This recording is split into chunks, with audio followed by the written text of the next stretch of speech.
امروز باعث یک دختر افغان میخوایم درد فرخنده و رخشانه را از این طریق این برنامه فریاد بزنم و یک آهنگ میخوایم بخوانم به نام سنگسار که امیدوار هستم درد تمام دخترای افغان نه تنها اونایی که سنگسار میشن به گوش همه برسونه.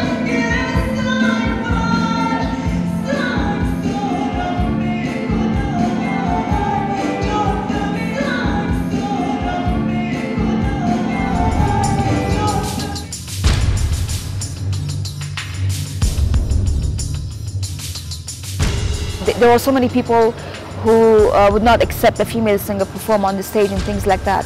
But things are getting, better, a lot better. People are, as I said, their minds are getting opened up about music and female singers. And because of the war and the problems in Afghanistan, I think music is something that can help people, forget their problems.